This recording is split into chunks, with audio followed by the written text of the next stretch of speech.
Bom, prosseguindo então, o nosso conteúdo de hoje vai ser a finalização do capítulo 5, aliás, do capítulo 6, e vamos começar o capítulo 7. Então, primeiro vamos concluir o capítulo 6 falando sobre o conceito de força centrípeta que aparece no movimento circular. Na verdade, a força centrípeta ela existe sempre que existe um movimento curvo. Mas para simplificar, nós vamos estudar ela no caso do movimento circular uniforme, que é o MCU, que a gente discutiu antes.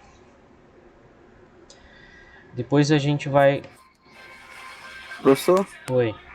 licença, a centrífuga é a força que vai reta na tangente, é isso? Não.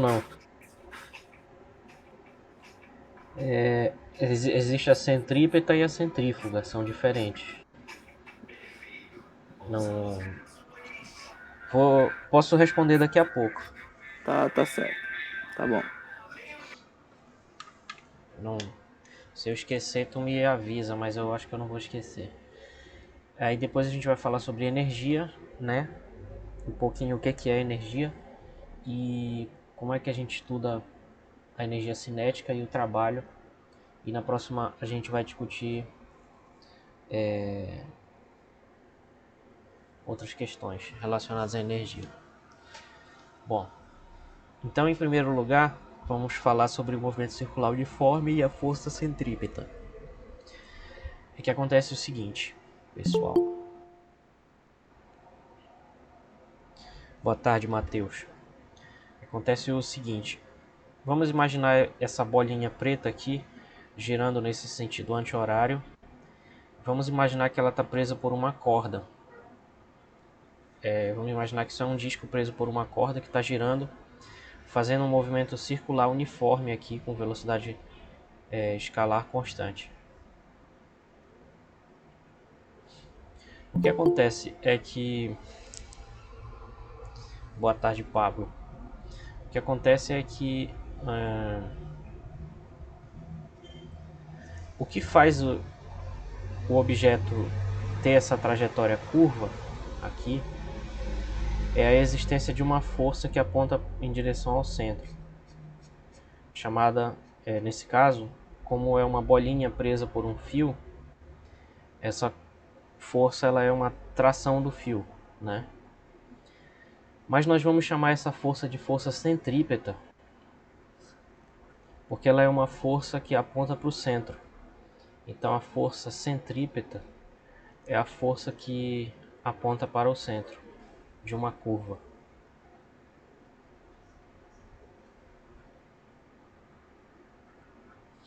Na verdade ela aponta para o centro do círculo, né?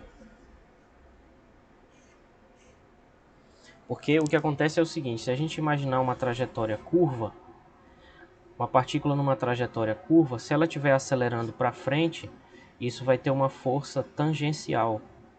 Agora, se ela está encurvando, é porque existe uma força centrípeta. Então, é basicamente o seguinte, pessoal, uma força na direção tangente é uma força que acelera a partícula para frente. Então, por exemplo, se bem aqui tiver uma força tangente, e a partícula estava, digamos, a 60 km por hora, essa força vai fazer a partícula chegar bem aqui com uma velocidade maior, digamos de 70 km por hora. Isso é o que a força tangente faz. Uma coisa diferente disso, que eu vou até fazer de outra cor para diferenciar, é a força centrípeta. A força centrípeta ela aponta sempre para o centro da curva. Então, nesse caso, ela vai apontar para cá. O que a força centrípeta faz não é mudar a velocidade da partícula escalar, mas sim mudar a direção da velocidade. Então, bem aqui vocês estão vendo que essa força centrípeta ela foi responsável por mudar a direção da velocidade, que antes ela estava bem aqui, né? Essa era a direção, e depois mudou a direção para cá. Mesma coisa se verifica nesse círculo que eu desenhei ali, que eu desenhei já. Nesse círculo aí do desenho do livro. Nesse ponto a velocidade tem essa direção. quando a bolinha chegar bem aqui, a velocidade é sempre tangente à trajetória, como a gente discutiu numa outra aula. Então o que essa força centrípeta, que a própria atração do fio fez, foi mudar a direção da velocidade. Tá? Resumindo, força centrípeta, força que aponta para o centro, que muda a direção da velocidade.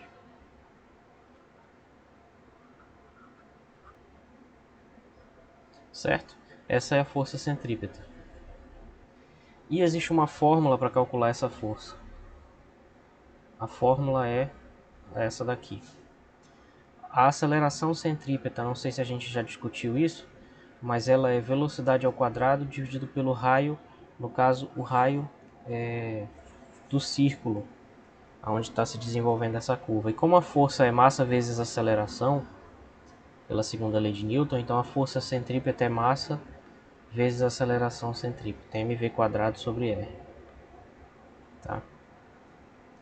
Então essa daqui é a expressão da força centrípeta.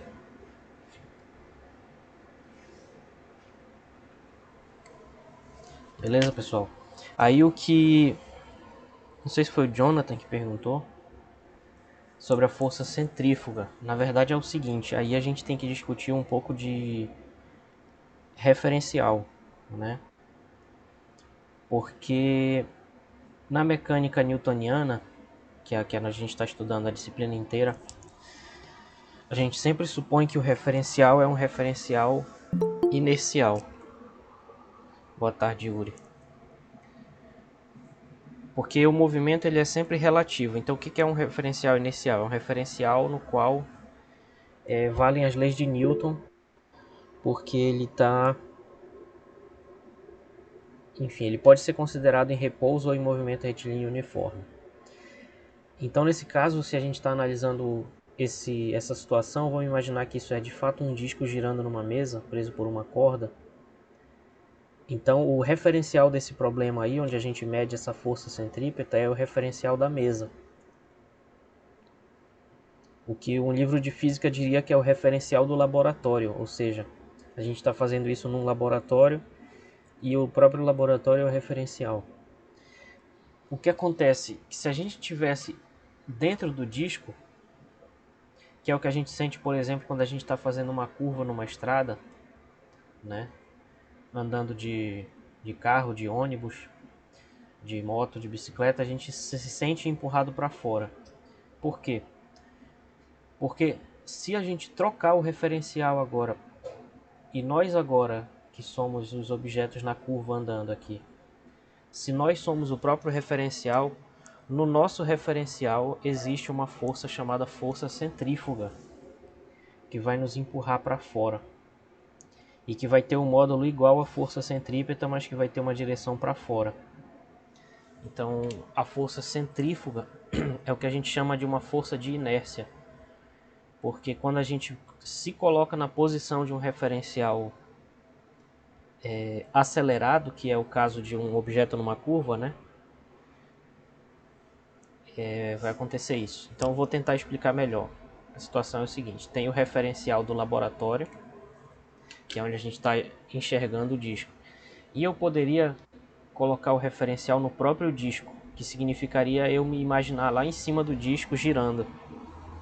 São situações muito diferentes, porque o disco ele está sofrendo uma aceleração, nesse caso uma aceleração centrípeta, né?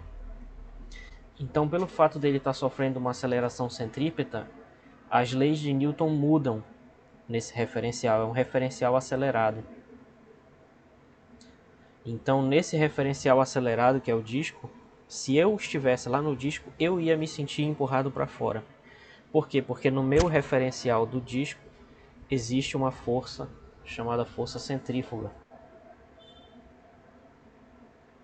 Nem sei como é que eu abreviaria, CG, centrífuga, ou CF, centrífuga, tá? Então não sei se eu respondi tua pergunta aí, do que perguntou sobre isso no início da aula. Sim, professor. Respondeu 90%. Mas valeu, professor. Tá bom. Eu acho que esses 10% deve ser os 10% que eu também ainda não entendi. Porque isso daí A gente explica, a gente pensa, a gente faz cálculo, mas é um pouquinho complicado entender como é Tá. possível que uma força existe num referencial e não existe no outro, né? No resumo, a força centrífuga ela empurra, né? A força que. É. Mas nos problemas que a gente vai fazer, a gente nunca vai considerar a força centrífuga, porque a gente está sempre aqui paradão, aqui no referencial do laboratório, aqui olhando tudo. Entendeu? Perfeito. A gente está sempre aqui olhando, parado. A gente nunca está lá no referencial acelerado. Justamente para evitar essa discussão. Mas é isso. Então vamos fazer um exercício relacionado com esse conceito. Exercício 44 lá do capítulo 6 do livro. Durante uma corrida de trenós nas Olimpíadas de Inverno, a equipe jamaicana fez uma curva com 7,6 metros de raio a uma velocidade de 96,6 km por hora. Qual foi a aceleração em unidade de G? Unidade de G quer dizer comparado com a aceleração da gravidade, né? Bom, então a pergunta aí não é nem força centrípeta, é aceleração. Então a aceleração centrípeta, ela é velocidade ao quadrado sobre r. Então vai ser 96, vamos só converter primeiro para metro por segundo, né? Que a velocidade ela é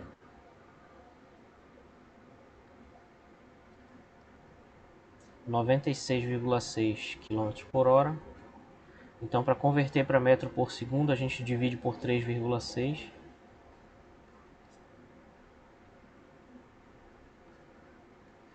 Aí a gente corta esse 6 com esse 6, essa vírgula, divide 9 por 3 e dá 36, né? Professor, por que dividiu por 3,6? É que esse é o fator de conversão que eu...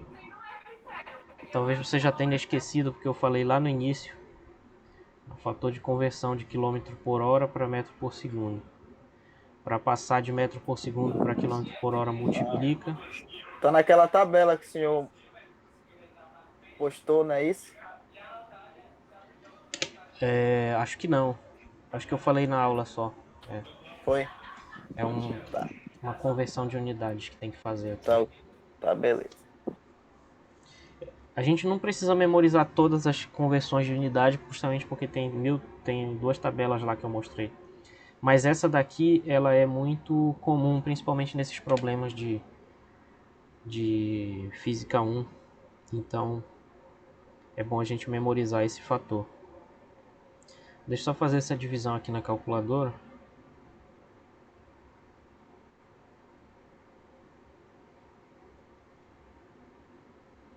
Tá, aproximadamente 26,8. Tá, mas eu vou...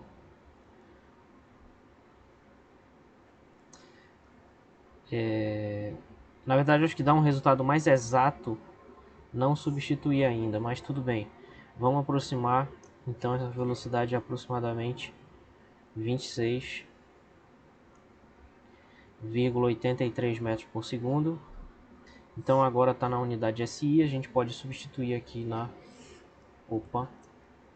aqui na fórmula da aceleração centrípeta. Professor, licença aí, o senhor cortou os 6, né, com 6 Não, e não, era dividiu no... zoeira, era brincadeira. Não pode fazer Tá, isso. não faça isso, pelo amor de Deus, professor. O senhor ainda vai me matar do coração. Não pode, não pode não. Às vezes dá certo, são coincidências numéricas que curiosamente existem, né? Só para descontrair mesmo. Bom, então substituindo, né? 26,83 ao quadrado dividido pelo raio. O raio já está em metros, é 7,6. Então a gente substitui.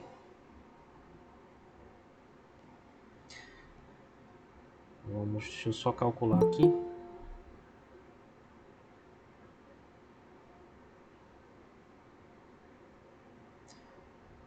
Boa tarde, Felipe. Então 26,6 ao quadrado. 6 não.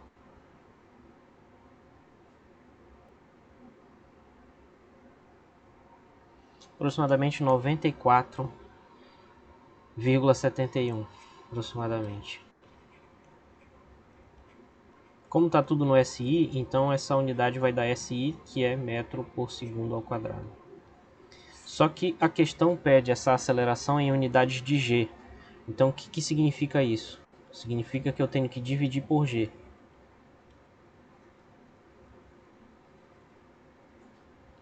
Como G é 9,8 alguma coisa, eu já sei que isso aqui vai dar aproximadamente 10.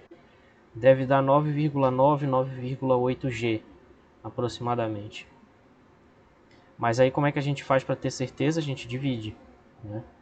Então a gente vai dividir essa aceleração centrípeta pela aceleração da gravidade, que vai dar um número puro porque a gente vai dividir duas acelerações. Então vai dar 94,71 metro por segundo ao quadrado. E vamos aproximar a gravidade para 9,81 metro por segundo ao quadrado.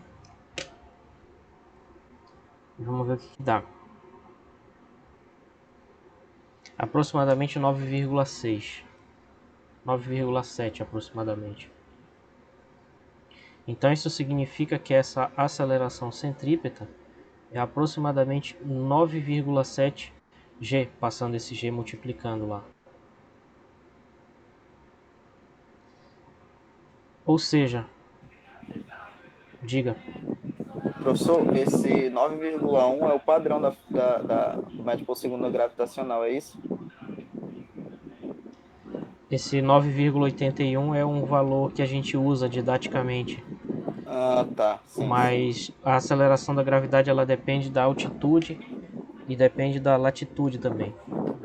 Tá. E também tem a ver com outras coisas. Então cada ponto da Terra vai ter um valor. Mas a variação é pequena, então como a variação é pequena, a gente usa esse valor aí, que é uma média de valores. Tá. Tá bom, professor. Obrigado. E talvez o que tu queira saber é se no exercício é para usar esse. Sim, é para usar esse, 9,81. Agora, Provavelmente eu vou... agora foi 100% agora.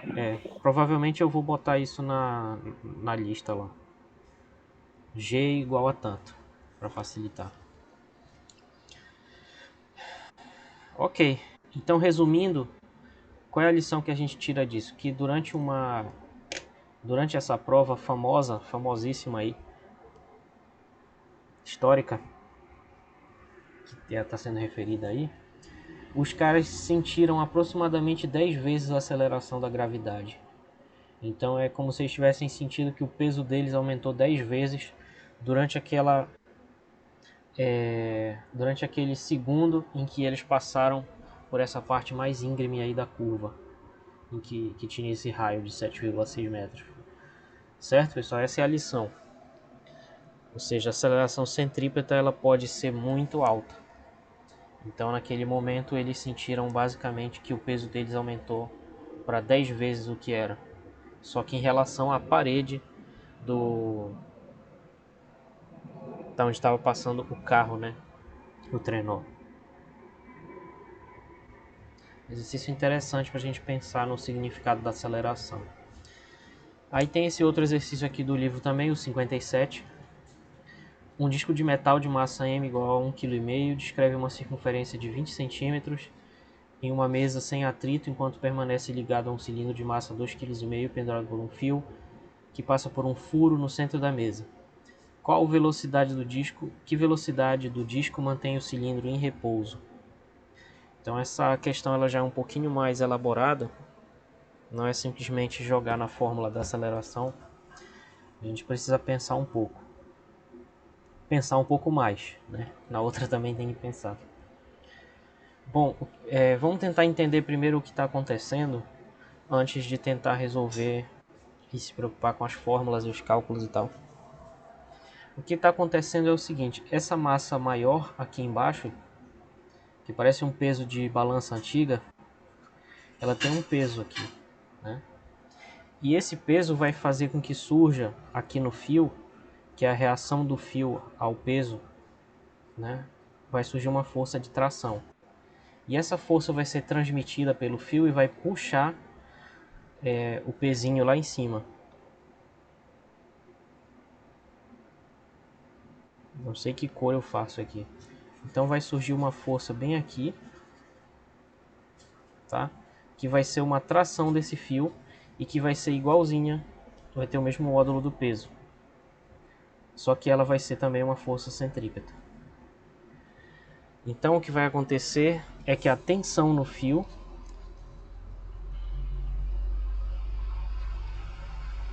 vai ser igual ao peso da massa M, mas ao mesmo tempo vai ser igual à força centrípeta que atua na massa Mzinho, certo? Então, por um lado, esse peso é igual a massa grande vezes a aceleração da gravidade, por outro lado, é igual a massa do disco vezes a velocidade dela ao quadrado sobre r. Então, essa é a situação em que o disco do meio não se move. Por que ele não se move? Porque o disco do meio,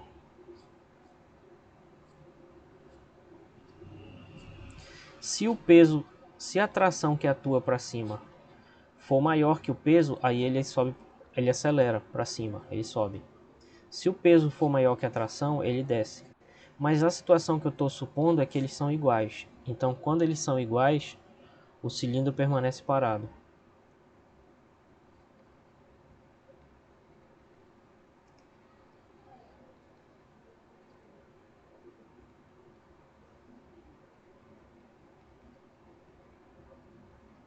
Certo? O cilindro permanece em repouso.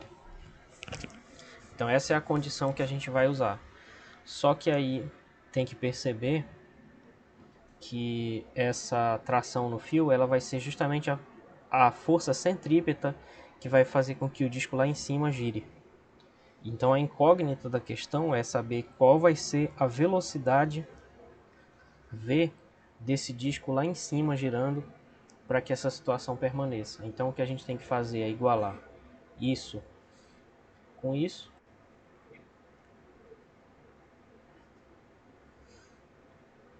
Então fica mv quadrado sobre r igual a mzão g. E aí a gente isola o v. Então v ao quadrado vai ser mrg dividido por mzinho. Então v vai ser raiz quadrada de mzão sobre mzinho rg. E aí a gente substituindo os valores que são dados, mzão é 2,5. Como está tudo no SI, eu não vou escrever a unidade. O R, na verdade é um R minúsculo aqui. Eu escrevi errado.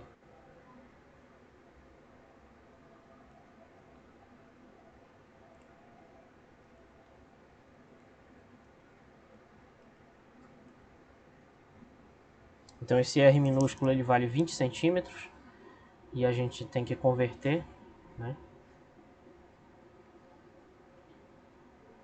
Isso é 0,2 metros. Então fica 2,5 vezes 0,2. Aceleração da gravidade 9,81. E a massa menor 1,5. Então essa velocidade vai ser aproximadamente... deixa eu calcular aqui na minha calculadora suprema,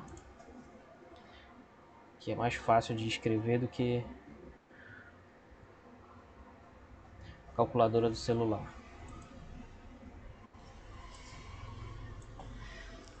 Rapidola aí, turma.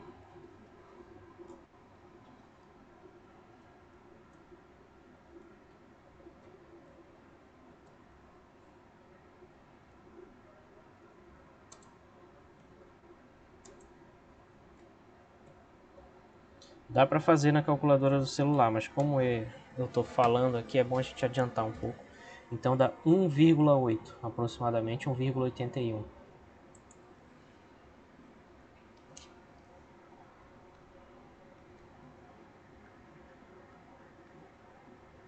Metros por segundo. Então essa é a velocidade que mantém o cilindro lá embaixo parado. Se o disco em cima estiver girando a 1,81 metros por segundo aproximadamente, o cilindro lá embaixo vai permanecer parado, porque a força centrípeta que está puxando o cilindro para cima vai equilibrar com o peso do próprio cilindro. Beleza, pessoal? Então esses dois exercícios aqui são interessantes para treinar na nossa lista. Alguma dúvida em relação a esses dois exercícios? Eu posso prosseguir aqui.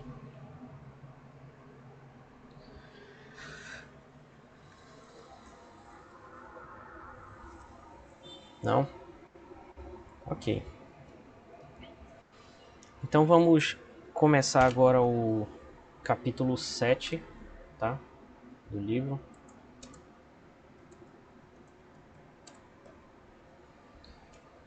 Acredito que seja o 7, deixa eu só confirmar aqui no meu arquivo.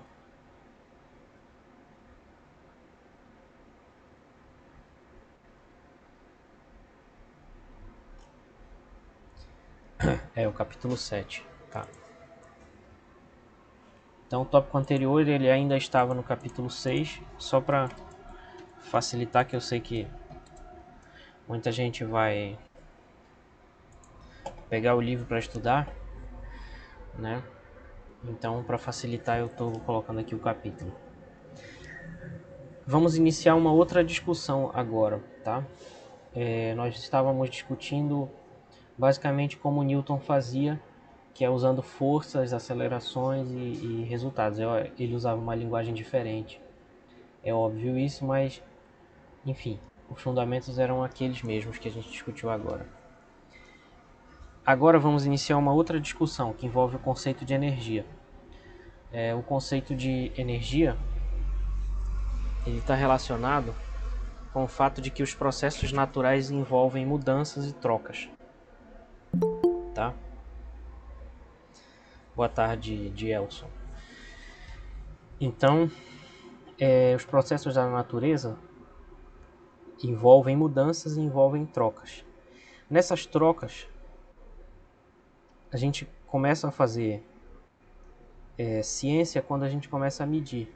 Ciência natural, né? Ciência física. Quando a gente começa a medir e associar essas mudanças e essas trocas com números, tá? Então eu estou pensando, por exemplo, na ação da gravidade sobre os objetos, na ação da força elétrica, magnética, nas forças que gerem, né, o funcionamento da natureza. Elas provocam essas trocas, por exemplo,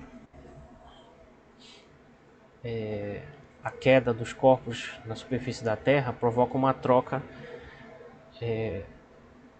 de energia, porque provoca uma mudança do estado, uma mudança da altura que está relacionada com uma mudança da relação com o objeto com a Terra. Mas ok, vamos pensar devagar. Nessas trocas a gente vai medir as coisas com números. E quando a gente passa a utilizar números, isso nos permite fazer previsões e nos permite construir leis naturais. E isso é um fato, isso é histórico, isso é do jeito que é. Só que mais interessante ainda do que simplesmente ter uma lei natural, é interessante ter uma grandeza que se mantenha constante, que não mude. Ou como a gente gosta de usar essa palavra, a gente diz que é uma grandeza que se conserve, quando todo o resto está mudando. Então isso é mais do que simplesmente uma lei da natureza, é uma lei de conservação da natureza. Tá? E uma das grandezas mais importantes, se não a mais importante relacionada com essa ideia de que as coisas mudam, mas ao mesmo tempo algo permanece imutável, é a ideia de energia, né? Que é um conceito muito amplo, mas que o fundamento dele é o que a gente vai discutir hoje e na próxima aula. Então, a energia ela é um número que é criado, inventado pelo ser humano para que exista uma grandeza que não muda quando todo o resto muda. Então não interessa qual seja o processo físico, por mais drástico que ele seja. A gente vai definir o que significa energia para que, com o objetivo de ter uma grandeza que não muda, mesmo quando todo o resto muda. Então, mesmo quando uma bomba atômica explode, que é uma coisa terrível, que tem uma liberação de radiação absurda e que sai queimando e destruindo tudo ao redor, ainda é um processo físico que respeita a conservação da energia, tá? É interessante que esses princípios de conservação, eles são muito antigos. E o primeiro assim que tem uma grande relevância científica é o princípio da conservação da massa do Lavoisier, que era hoje pode ser considerado que era químico, né? Que ele dizia que nada se cria, nada se destrói, tudo se transforma. Então, mesmo quando acontecia uma reação química que mudava intensamente a natureza das coisas, a ciência passou a perceber que, na verdade, essa mudança se trata de uma transformação, mas que nessa transformação, no caso lá da reação química, a massa permanece constante, né? É interessante pensar nisso. E é interessante relacionar isso também com a filosofia pré-socrática grega, né? Porque geralmente a gente toma dois filósofos antigos como referências, que são o Parmênides e o Heráclito, né? Então, o Parmênides era o filósofo que dizia que nada nunca muda. O que muda são as aparências, que estão relacionadas com a opinião dos seres humanos e tal. Mas que a verdade não muda, né? Porque ele falava que o ser é e o não ser não é. Isso é uma discussão filosófica grande que eu não tenho conhecimento para fazer. Mas basicamente daí as pessoas deduzem que então tudo que existe é uma coisa só, e sendo uma coisa só, não muda. Porque é uma coisa só, não são duas. Isso é uma discussão filosófica às vezes engraçada, mas muito interessante.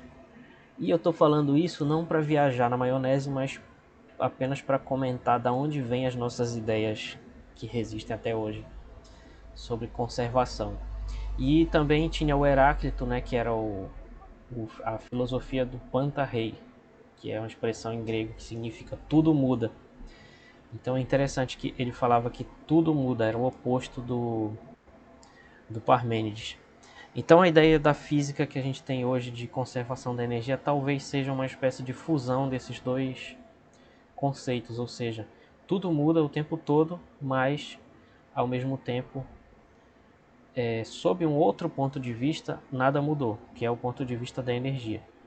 Então, quando a gente define energia, a gente tem uma grandeza que permanece constante em toda a história do universo, até hoje e em todos os lugares do universo. A energia é a mesma, a soma das energias de tudo é a mesma, apesar de que tudo muda. Então tem essa antítese que não chega a ser uma contradição entre tudo muda, mas ao mesmo tempo nada muda, né? Porque a energia não muda. Bom, então descendo um pouco aqui, colocando o pé no chão de novo, a energia é um conceito físico, numérico, escalar, não é vetorial, a energia é escalar, ela não é um vetor, ela só tem um número, e ela tem vários nomes, né? Muitos e muitos nomes, dependendo da situação, pode ser energia térmica, energia química, energia cinética, potencial, energia elétrica, energia não sei o que, energia nuclear, 1 milhão de formas de energia. Porém, como nós estamos estudando os fundamentos da mecânica, nós precisamos inicialmente, logo de cara, ter a noção de que só existem duas formas de energia, na verdade, e que todas as outras elas são elaborações em cima desses dois, tá? Então existem apenas duas formas de energia: a energia cinética, que vem de uma palavra, não se lembro agora qual é a língua, né? Kinesis, que significa movimento. Então é a energia do movimento. A energia cinética é a energia relacionada ao movimento de uma partícula ou de um corpo extenso. E existe a energia potencial. A energia potencial é um número, uma grandeza numérica, que tem uma unidade, não é um número puro, assim como é a cinética, né? Relacionada à possibilidade de movimento devido a uma interação, uma força. Então, a gente vai falar que existe a força gravitacional. Vocês devem ver numa outra disciplina de física aí, física 2, provavelmente. E então, devido à força gravitacional, existe uma interação. A força é uma maneira de interação. Por exemplo, entre nós e a Terra. Entre cada um de nós e a Terra, entre cada objeto da superfície da Terra e o resto da Terra. Por exemplo, entre a Terra e a Lua. E devido a essa interação, existe a possibilidade de movimento devido a essa força, né? E quando existe a possibilidade de movimento devido à interação, a gente chama isso de energia potencial. Então a energia potencial vai medir o nome é bastante adequado, bastante propício. A potencialidade de transformar essa configuração atual de possibilidade de movimento em movimento de verdade. E é interessante que a energia potencial ela também tem uma raiz muito antiga. Até onde a gente sabe, ela vem de Aristóteles, né? Filósofo também da Grécia Antiga, só que bem posterior aos pré-socráticos. Tanto é que ele chamava, por exemplo, os que eu mencionei antes, né? O Parmênides e o Heráclito, ele chamava de os antigos. Interessante isso. E pra gente era tudo a mesma coisa, né? Todos eles são antigos. Mas enfim, o Aristóteles ele dizia que existia a potencialidade. É um conceito diferente do nosso de energia potencial, mas a raiz do conceito está lá.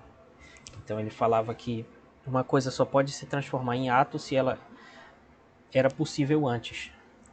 Que é uma ideia que a gente às vezes toma como óbvia, mas ela precisa ser dita. Por precisar ser dita, então ela não é óbvia, né? É uma coisa que parece óbvia que guarda uma ideia muito importante. Então é isso, pessoal. Energia cinética, movimento. Energia potencial, possível movimento. É isso. Então nós vamos estudar a energia cinética. E a energia cinética de uma partícula de massa m, ela só existe quando a partícula se move. Então vamos imaginar uma trajetória aqui de uma partícula de massa m.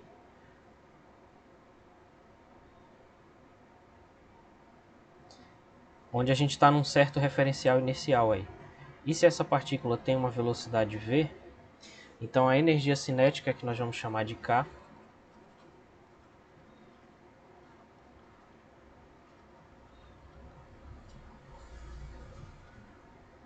porque a gente tem um livro mal traduzido do inglês, e K é Kinetic Energy, né, do inglês, então ficou K no livro.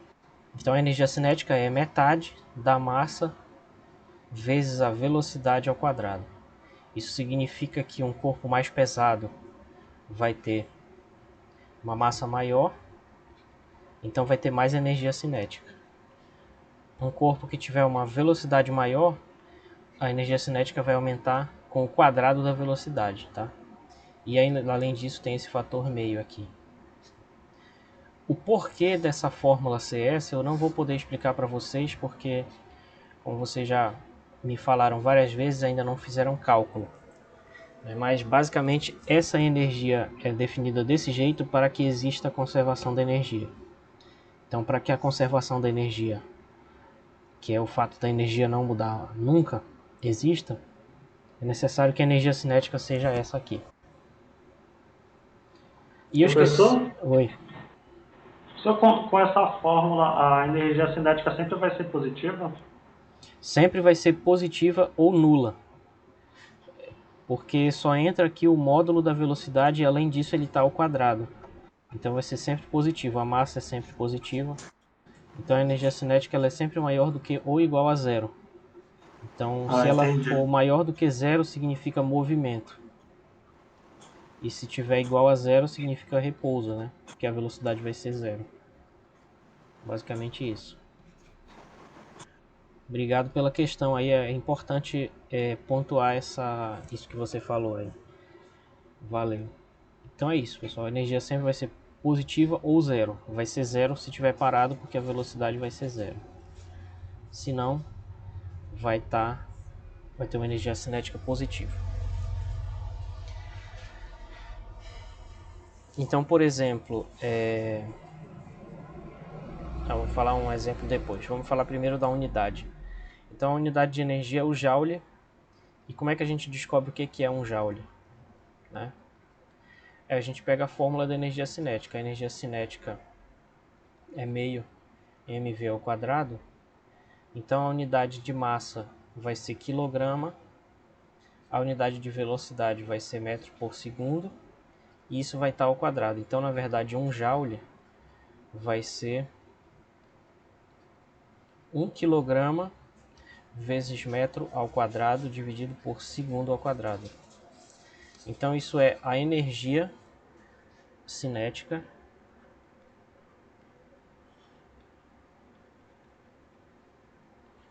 de uma partícula de massa 1 kg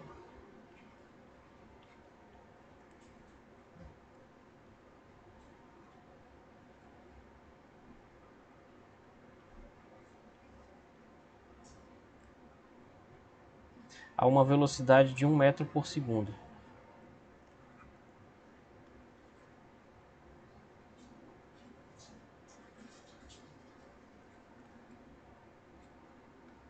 Então, se uma partícula de 1 kg está andando um corpo de 1 kg está andando a uma velocidade de 1 metro por segundo, isso é um joule de energia, certo? E as unidades de energia cinética e potencial vão ser as mesmas, tá? Só comentando uma coisa que eu vou falar melhor depois, a energia mecânica é igual à soma da energia cinética com a potencial. E quando a gente fala em conservação da energia, é a conservação da energia mecânica, que é a soma da cinética com a potencial, tá? Isso é só um comentário só para deixar isso já pontuado, mas a gente vai falar melhor sobre isso depois. Beleza, então essa é a unidade SI de energia, que é o joule, que é isso aqui representa o joule, e o porquê disso também aqui, né? É pelo fato de que o joule é 1 kg vezes metro quadrado por segundo ao quadrado. Bom, então vamos ver um exemplo de cálculo de energia cinética. Vamos pegar, por exemplo, do exercício anterior aqui, do exercício 44. Então a gente tinha uma partícula com uma velocidade de 26,83, aí não está dando a massa dele. Vamos pegar esse outro aqui. Vamos calcular a energia cinética desse cilindro aí. Desse disco, perdão.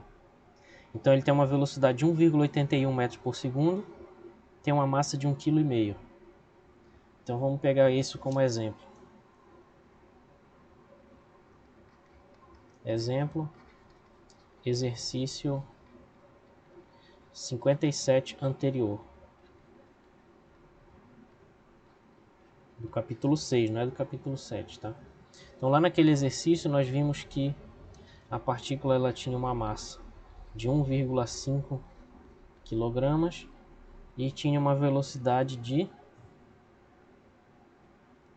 1,81 metros por segundo. Calcule a energia cinética dessa partícula. Então a energia cinética vai ser metade da massa vezes velocidade ao quadrado. Então é metade de 1,5. Já está tudo no SI, então eu só vou botar o joule no final. 1,5 que é a massa, vezes a velocidade ao quadrado, que é 1,81. Isso medido em joules. Então essa energia cinética dá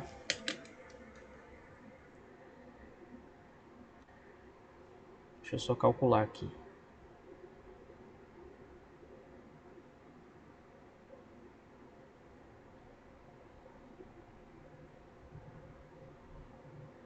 Aproximadamente 2,46.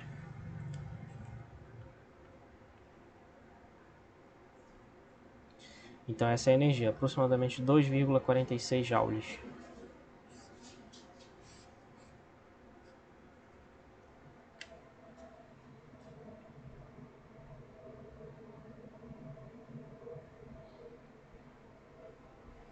Beleza, pessoal? Então é assim que a gente calcula: metade da massa vezes velocidade ao quadrado. Então veja que se a partícula estiver indo para cá, ou para cá, ou para cá, só o que importa é o módulo. Então a energia cinética ela não fala sobre a direção que a partícula está se movendo, apenas sobre a intensidade do movimento, digamos assim, né? E aqui está a partícula com uma certa massa. Então, se todas essas velocidades tiverem o mesmo módulo, vai ter também a mesma energia cinética.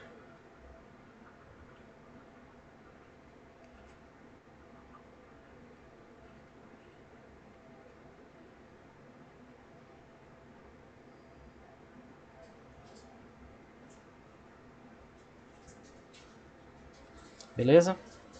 Deu para entender? Alguma dúvida por enquanto sobre energia cinética? O cálculo para vocês parece simples de fazer? Teve alguma dificuldade? Sim, professor, deu para entender, sim. Beleza. Bom, qualquer problema vocês me avisem aí. Então vamos falar agora sobre o trabalho. Então fechamos a caixinha aí da energia cinética. Agora a gente vai abrir uma outra caixinha aí na mente da gente, para o trabalho, que é uma outra forma de energia. E depois nós vamos colar essas duas caixas porque elas estão relacionadas, tá? Então é isso. Vamos falar sobre o trabalho, depois a gente fala sobre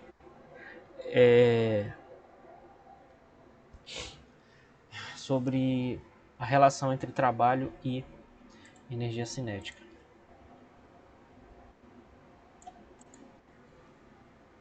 O que eu estou falando aqui é o seguinte, pessoal. Vamos imaginar que o bloco está numa certa posição inicial, bem aqui. Aí eu vou aplicar nele uma força, essa força F, amarela, tá? E esse objeto vai se mover devido à ação dessa força. E vai chegar nessa posição bem aqui, final. Então a força, vamos supor que ela está atuando direto aqui, constante, tá? E aí ela provocou esse deslocamento bem aqui, que nós vamos chamar de ΔX. Ou de D, poderia ser um deslocamento D.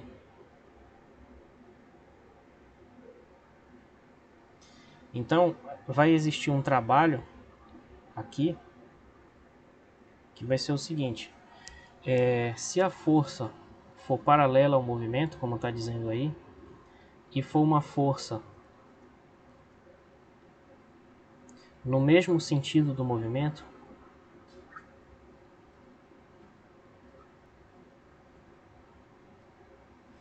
nós vamos dizer que essa força ela executou um trabalho para provocar esse deslocamento. Então, imagina que é uma pessoa empurrando ou puxando esse caixote para ele andar essa distância D.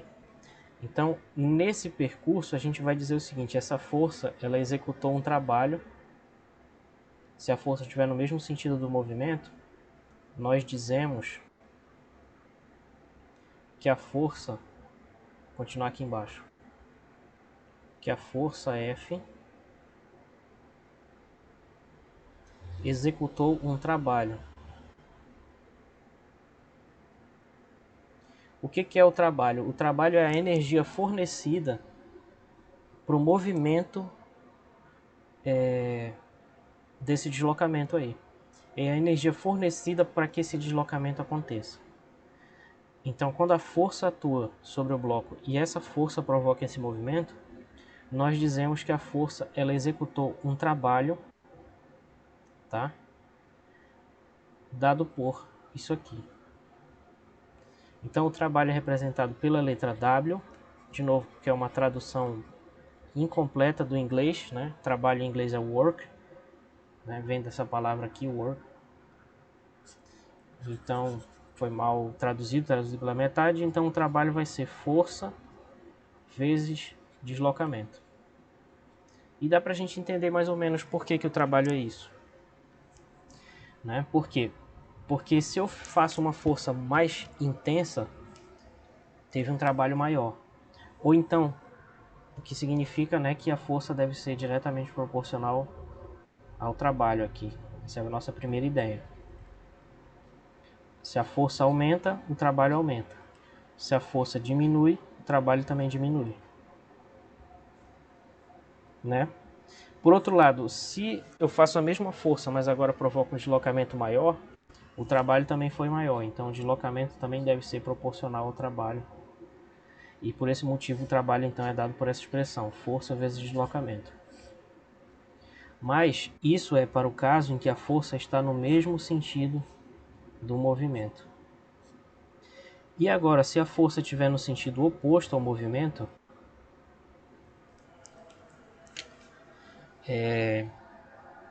a força vai estar atrapalhando o movimento. Que situação seria essa? Deixa eu ver se eu consigo fazer isso aqui rapidinho.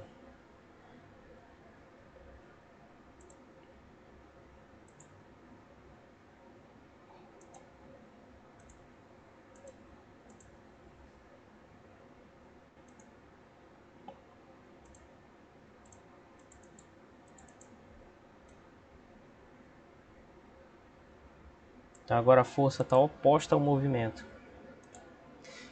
Então o deslocamento vai ser para a direita, mas a força está para a esquerda.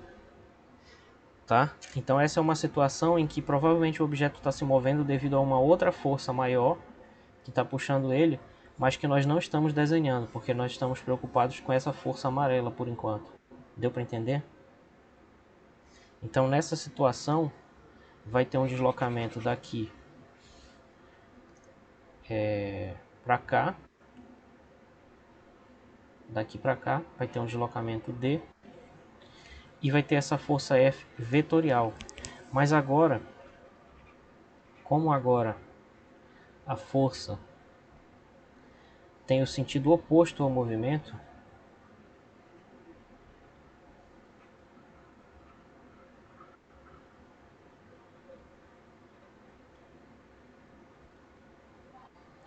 o trabalho executado por essa força é negativo.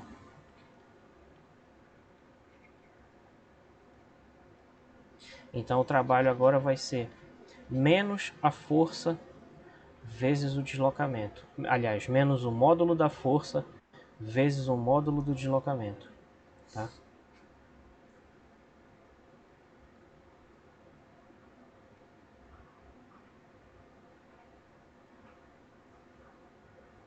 E D é o módulo do deslocamento.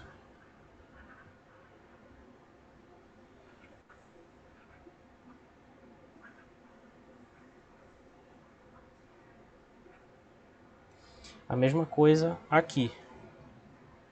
Aqui também o F é o módulo da força.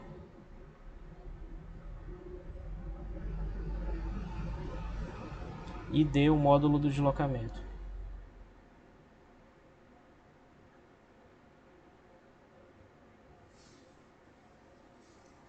Certo? Nesse caso, isso daqui é o que a gente chama de trabalho motor, que é um trabalho no mesmo sentido do movimento, né? E esse daqui é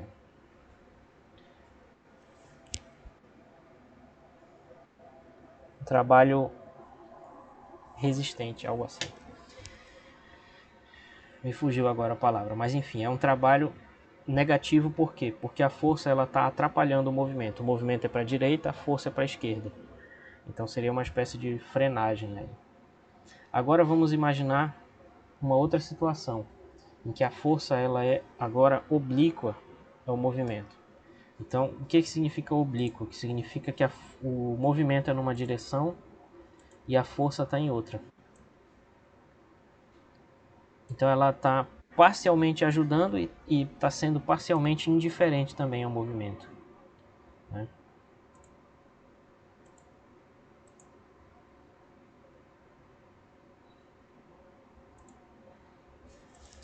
Deixa eu só complementar meu desenho aqui.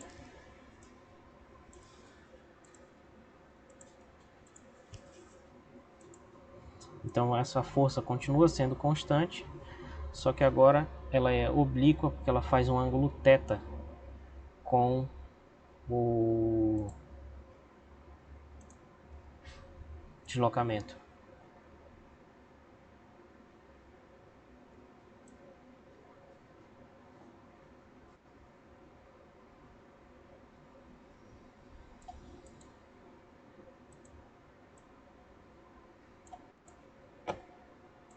Certo, pessoal? Então agora a força é essa força F aí, amarela.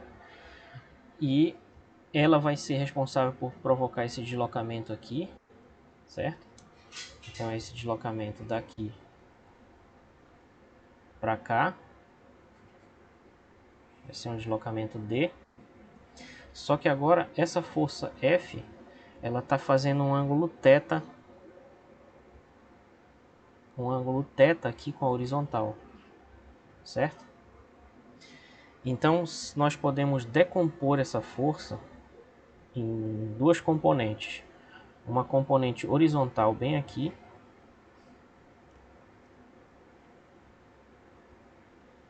que vai medir F vezes o cosseno de θ, e uma componente horizontal bem aqui,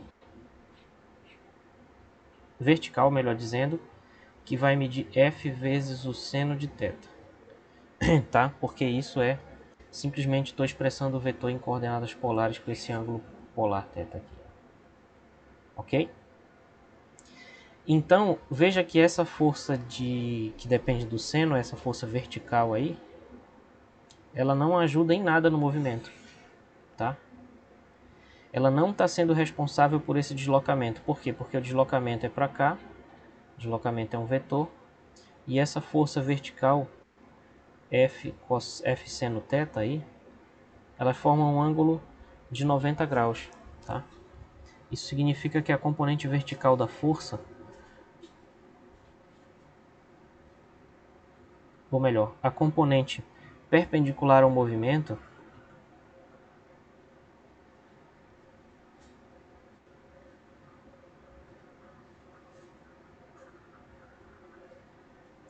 não contribui para o deslocamento.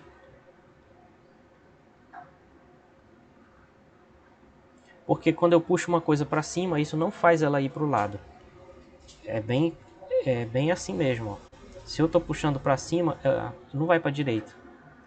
E se o deslocamento é todo para a direita, significa que essa força não está tendo efeito de deslocamento nenhum. Não está provocando nenhum deslocamento.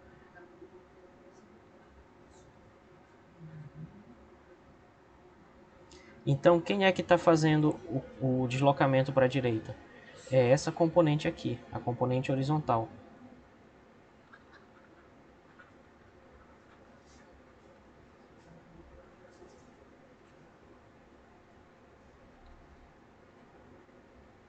Aliás, a componente F cosseno θ, que está na direção do deslocamento,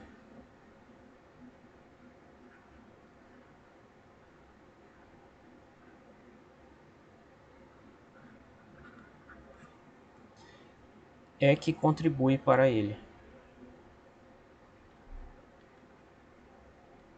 Certo, pessoal? Então eu na realidade estou puxando na diagonal, mas eu posso entender essa diagonal como sendo a composição dessa força F cosseno θ com essa F seno θ.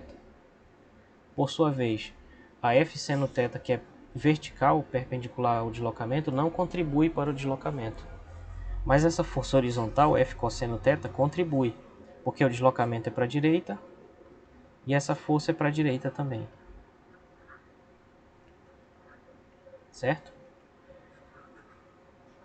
Então, essa força F cosseno θ, ela recai no primeiro caso que a gente viu, que é esse aqui.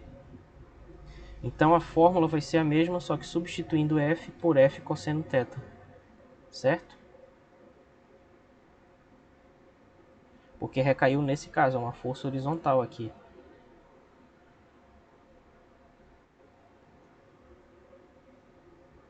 Então, o trabalho vale o seguinte.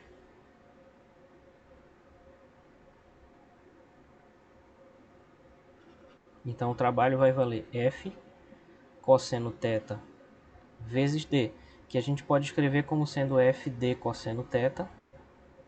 E se vocês lembrarem do que nós estudamos de produto escalar lá no início da disciplina, o produto escalar do vetor F com o vetor D é igual ao módulo do vetor F vezes o vetor D vezes o cosseno do ângulo entre eles. E esse θ é justamente o ângulo entre a força e o deslocamento. Então isso significa que o trabalho é, na verdade, o produto escalar entre a força e o deslocamento.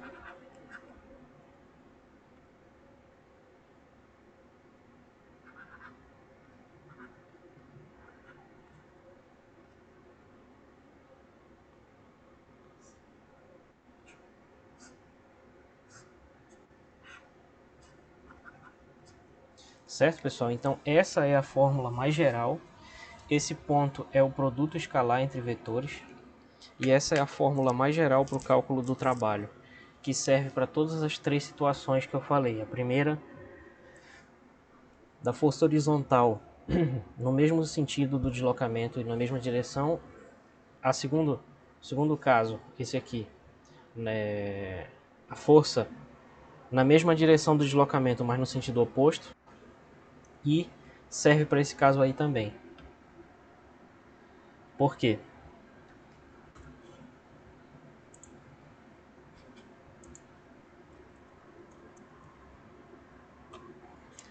Porque essa daqui é a fórmula geral.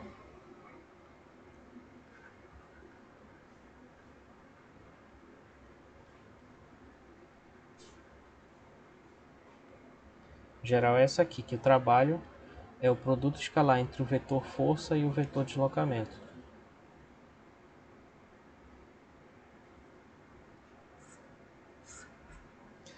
Né? O que é a mesma coisa que dizer, totalmente equivalente a dizer que o trabalho é F vezes D vezes cosseno θ. Então, na situação 1, em que tinha o bloquinho aqui e tinha a força nessa direção e o deslocamento nessa direção aqui, então o trabalho era simplesmente F escalar D, que é FD cosseno de θ. Só que nesse caso, o θ, nesse caso aqui, é igual a zero, porque os vetores são paralelos e têm o mesmo sentido. Então esse trabalho vai ser FD cosseno de zero, só que o cosseno de zero é 1. Então o W é FD vezes 1. O trabalho é F vezes D, que é a fórmula que a gente tinha antes. Então eu estou apenas mostrando para vocês que essa fórmula do produto escalar ela é mais geral, porque o primeiro caso que a gente definiu é caso particular dela. E o segundo caso,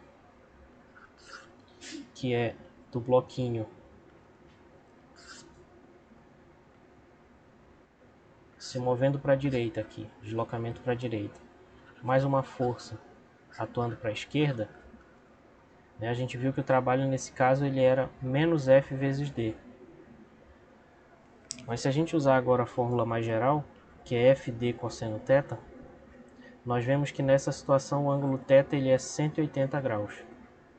Então, portanto, o cosseno de 180 é menos 1. Então, substituindo isso na fórmula aí em cima, fica que o trabalho é F vezes D vezes menos 1, que é justamente menos F vezes D, a fórmula que a gente encontrou ainda agora. Tá? Então eu estou apenas mostrando para vocês que as três situações elas são a mesma, se a gente considera essa fórmula mais geral aqui do produto escalar. E esse é o motivo pelo qual o trabalho é um produto escalar entre a força e o deslocamento. Deu para entender, pessoal? Alguma dúvida?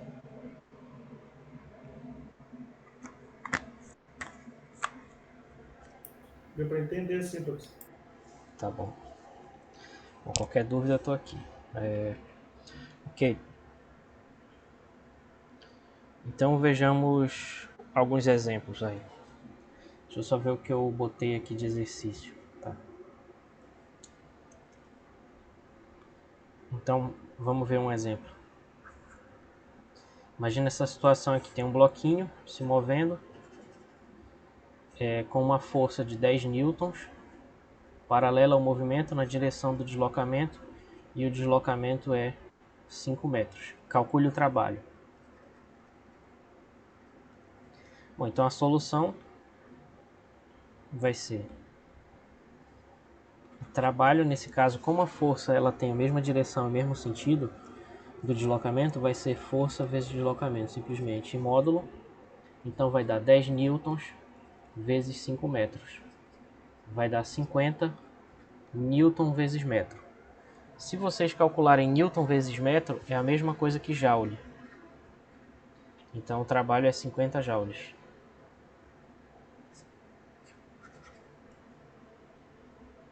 Né? Esqueci de falar isso.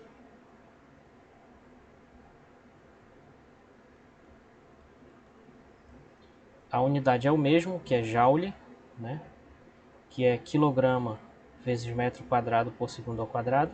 Mas isso é a mesma coisa que Newton vezes metro. Tá? Então a unidade de trabalho é a unidade de energia. Não tem distinção.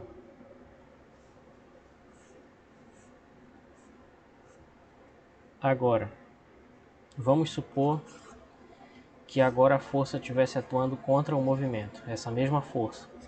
10 newtons, mas agora para a esquerda. E o deslocamento para a direita de 5 metros.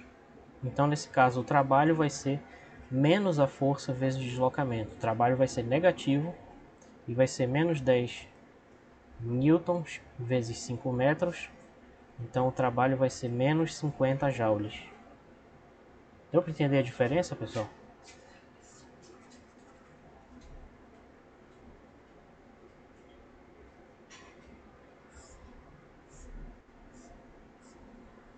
Agora, diga. Professor, no caso aí de menos 50 joules, está em situações opostas aí, né? A força e o deslocamento, né? Exatamente, é. Aí vai dar negativo nesse caso. Exatamente, porque no primeiro caso o deslocamento e a força têm a mesma direção e o mesmo sentido, e nesse segundo caso eles têm a mesma direção, que é horizontal, porém em sentidos opostos. Ah, entendi. Aí vamos imaginar a terceira situação que a gente estudou ainda agora, só que agora tem uma força F aqui de 10 newtons também, só que agora ela está fazendo 45 graus aqui com a horizontal. E vamos supor que o deslocamento foi o mesmo. Meu Deus.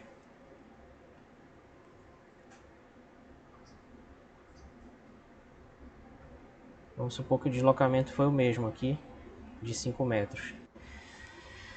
Calcule o trabalho. Então agora o trabalho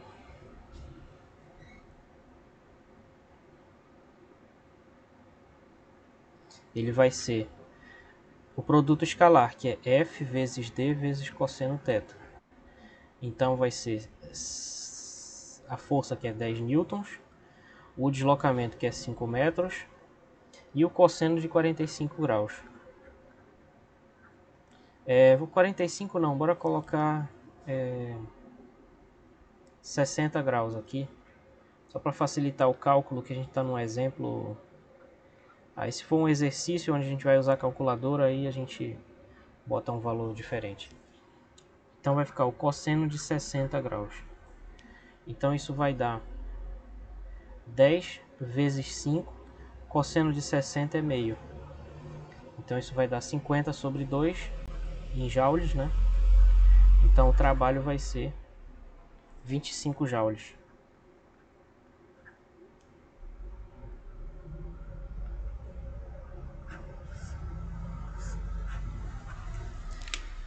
Beleza? Então é assim que calcula. Então na primeira situação o trabalho é o máximo possível, é 50 joules, para esse mesmo valor de força e deslocamento. Então no primeiro caso a força está cedendo, ou melhor, a pessoa ou máquina ou coisa que está fazendo essa força está cedendo 50 joules para o movimento do bloquinho. No segundo caso está removendo, está extraindo 50 joules do movimento do bloquinho, que está que é energia negativa, o trabalho é negativo. E no terceiro caso, com essa força oblíqua, né, a força está fornecendo 25 joules para a realização desse deslocamento. Tá?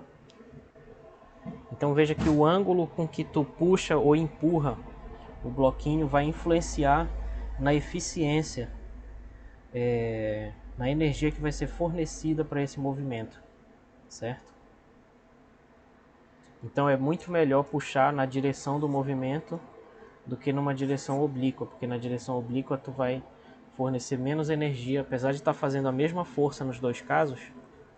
Nesse caso da força oblíqua, tu vai estar fornecendo menos energia para o movimento, então vai ser menos eficiente, digamos assim, certo?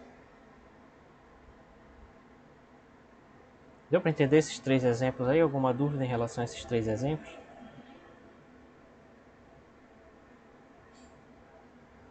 Não? Tranquilo, professor. Beleza, se houver é só falar. Bom, aí tem uma coisa importante que é o que eu falei, que a gente vai juntar agora a caixinha da energia cinética com a caixinha do trabalho, que é o chamado teorema do trabalho e energia cinética. Esse teorema ele diz o seguinte: imagina que tem uma partícula se movendo aqui. Eu vou desenhar esférico, mas poderia ser qualquer coisa, né? E imaginem que no início ela tem uma certa velocidade inicial aqui. Vamos chamar de V0 de inicial. E no final ela vai ter uma certa velocidade V. Tá? E vamos imaginar também que... Vamos considerar também que houve um deslocamento D aqui.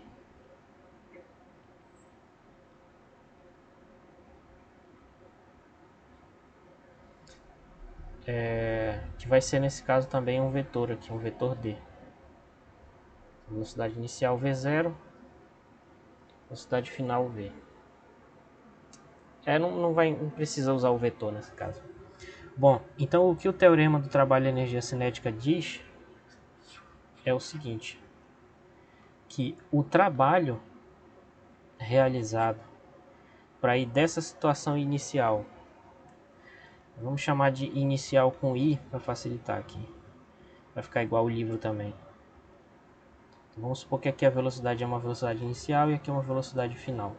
Então o trabalho para ir da situação inicial até a situação final é igual à variação de energia cinética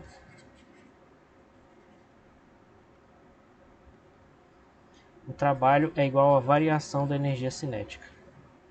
É isso que esse teorema diz. Mas que trabalho e que variação de energia cinética, né? Esse trabalho ele vai ser, no caso, força vezes deslocamento vezes cosseno θ. Esqueci de botar aí, mas vamos supor que tem uma força atuando. Então tem uma força atuando aqui.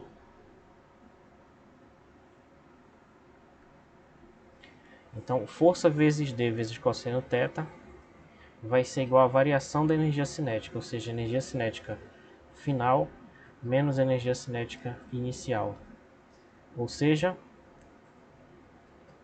meio da velocidade da massa vezes a velocidade inicial ao quadrado, menos meio da massa vezes a velocidade final ao quadrado, vai ser igual a FD cosseno θ.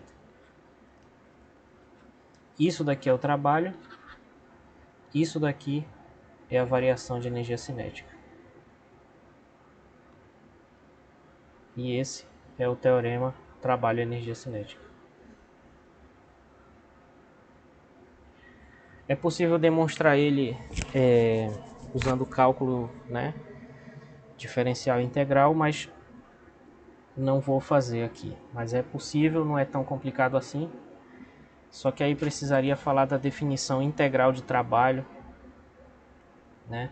E aí teria que reescrever ela para poder aparecer essa variação de energia cinética. Beleza, pessoal? Então, olha que interessante que essa...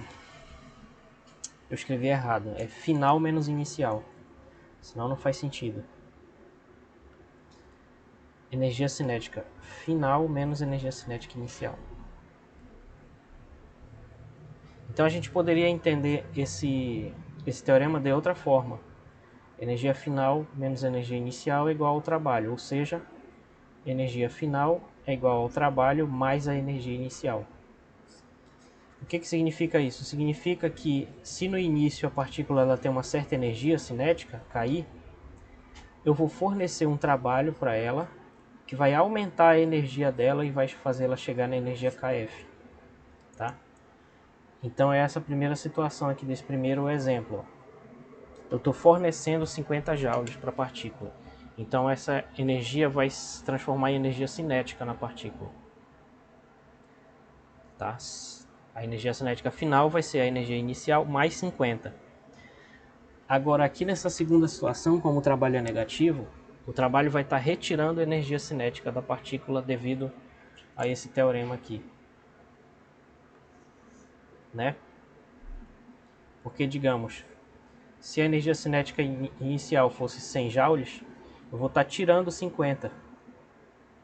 Então a energia cinética final vai ser 50 joules. Deu para entender por quê? Porque a força está contrária ao movimento nessa segunda situação. Beleza, pessoal? Então esse é o teorema trabalhando energia cinética.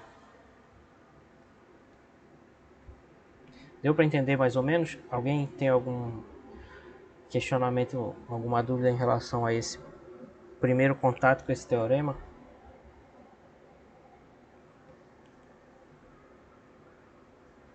Não, se houver, então é só falar. Então eu separei aqui um exercício 2, 3 para a gente fazer, envolvendo esses conceitos de trabalho e de energia cinética, tá? Então vamos lá. O primeiro exercício diz assim: um próton é dada essa massa aí. Eu acho que esse H aqui não faz sentido, não existe, né? Está sendo acelerado em linha reta a 3,6 vezes 10 a 15 metros por segundo em um acelerador de partículas. Se o próton tem velocidade inicial tal e se desloca tanto, determine a velocidade e B o aumento da energia cinética do próton. Então aí a gente está na situação exatamente igual àquela que a gente acabou de falar. Tem um movimento acontecendo em linha reta, vamos chamar isso de eixo X. Aí tem uma posição inicial aqui, uma posição inicial. E aqui vai ter uma posição final, onde esse próton vai chegar, né? E essa diferença é o deslocamento. Então o deslocamento, posição final menos inicial, foi dado no problema e é 3,5 centímetros. Então esse deslocamento ele é 0,035 metros, né? No início, a partícula tem uma velocidade inicial aqui de 2,4 vezes 10 a 7 metros por segundo. E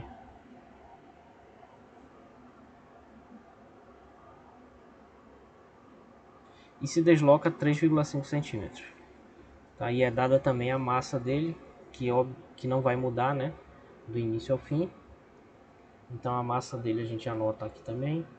É 1,67 vezes 10 a menos 27 kg. E é dada a aceleração também. Então a aceleração é 3,6 vezes 10 a 15 metros por segundo ao quadrado. Tá? Então o que a gente faz com esse monte de informação aí? Se a pergunta foi qual é a velocidade final, né, do próton, nesses 3,5 centímetros, que a gente exagerou para facilitar o desenho. Bom, o que a gente vai aplicar aí é o teorema do trabalho e energia cinética. Então o trabalho vai ser variação de energia cinética.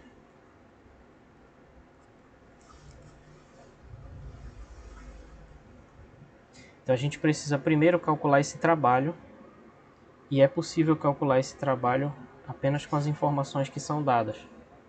Por quê? Porque o trabalho vai ser força vezes deslocamento. Nesse caso a força está na direção do movimento. E como é que a gente calcula a força? A gente calcula a força pela segunda lei de Newton, que é massa vezes aceleração. Tá? Então, na verdade, o trabalho vai ser massa vezes aceleração vezes deslocamento.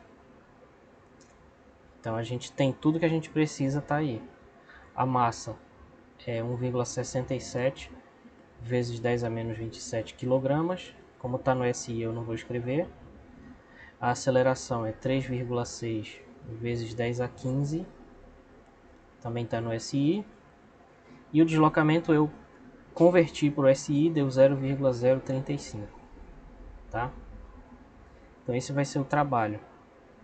Aqui substituindo, vou fazer na minha calculadora diferenciada aqui, para a gente não perder o tempo da aula, que já está acabando.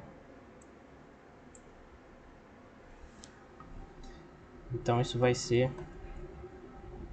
1,67 vezes 10 a menos 27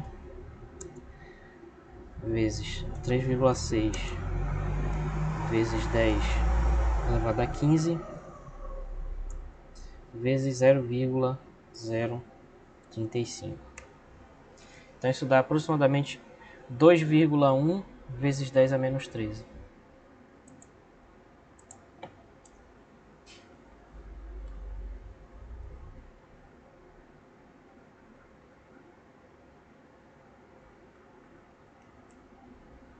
Unidade de trabalho é joule. Beleza? Então esse vai ser o trabalho.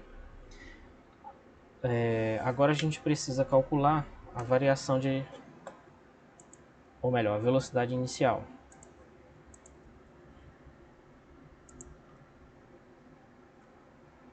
Então para calcular a velocidade inicial é que a gente vai usar o teorema do trabalho e energia cinética, bastando para isso isolar a velocidade final. Então ele diz isso aqui: trabalho é meio de mvf ao quadrado menos meio mvi ao quadrado. Vou primeiro isolar esse vf e depois substituir tudo. Então passando 2 multiplicando, fica 2w igual a isso aqui.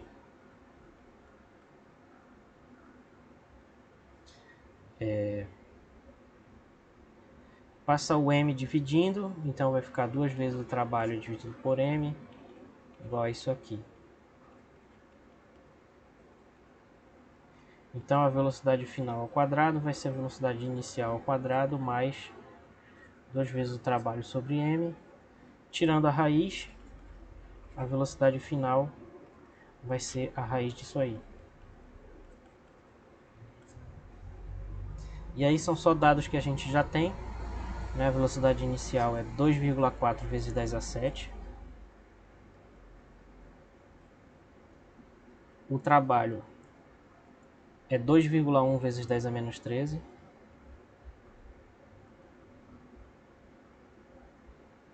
E a massa, 1,67 vezes 10 a menos 27.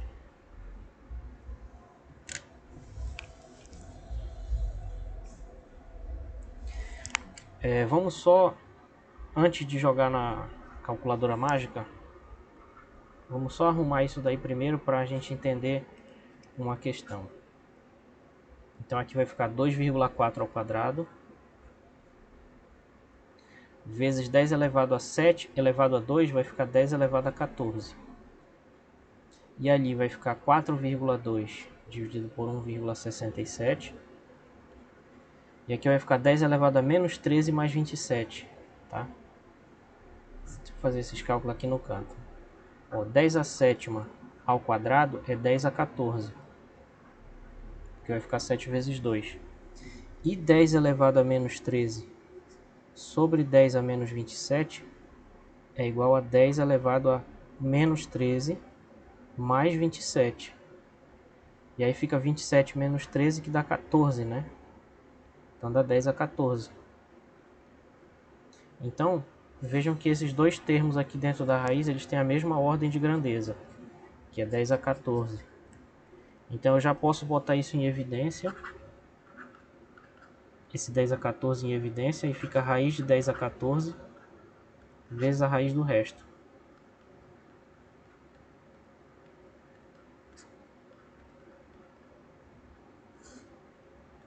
Então isso vai dar 10 a sétima vezes o valor dessa raiz aí. E agora a gente calcula o valor dessa raiz.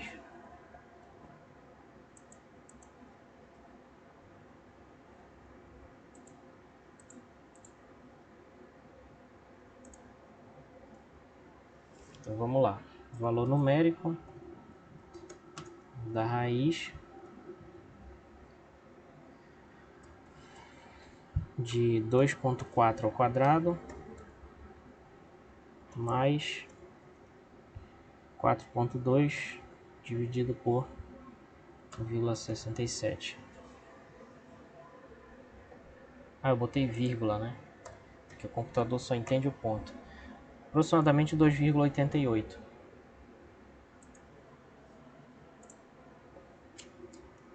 Então isso dá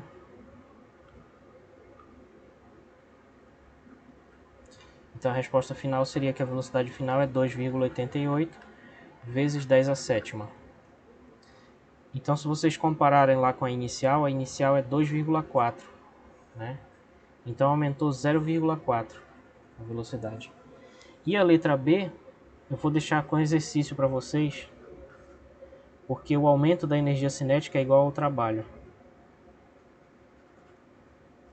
Tá? Porque o trabalho é motor. Então o trabalho a gente já calculou, que dá 2,1 vezes 10 a menos 13. Então esse é o aumento da energia cinética.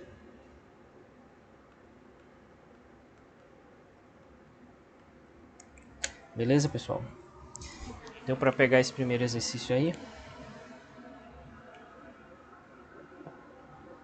Bom, apenas um comentário. Esse exercício está completamente errado, tá bom?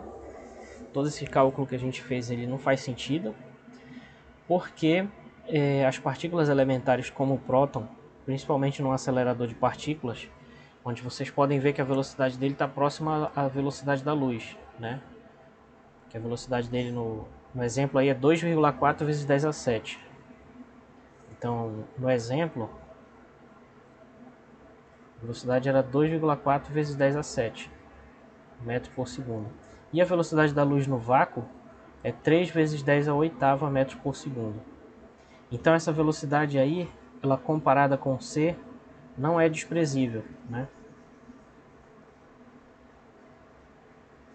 Isso significa que é uma velocidade alta, uma velocidade próxima da velocidade da luz. E por ser uma velocidade próxima da velocidade da luz, tem que ser levado em conta que isso é uma dinâmica relativística, que é estudada pela relatividade especial, né? Então, seguindo as fórmulas corretas, essas partículas elas não podem se acelerar uniformemente como a gente está supondo, que a aceleração é uniforme, porque uma hora ela vai atravessar e vai superar a velocidade da luz. Isso não é permitido pela relatividade. Então esse exercício está, teoricamente, na verdade, errado. É por isso que o autor teve o cuidado de dizer que ele andou só 3,5 centímetros.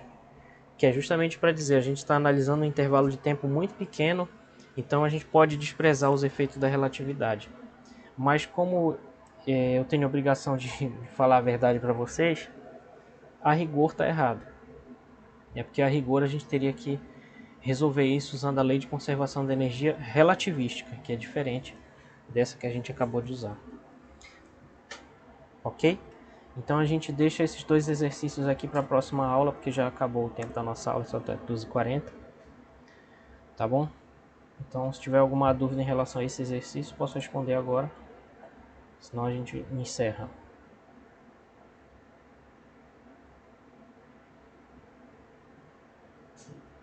Não? Professor, no caso, para esse exercício estar certo, ia ser usado uma outra fórmula ou não? Tem que usar uma outra fórmula de conservação da energia relativística que vai levar em conta que a massa dela, a massa do próton vai mudar com a velocidade. Porque na relatividade tem esse efeito, né? A massa ela aumenta com a velocidade. Ah, entendi. Então isso daqui que a gente está fazendo poderia ser chamado de uma aproximação não relativística. Nome bonito. Seria mais ou menos isso. Mais alguma questão? Não, professor, tranquilo. Tá bom.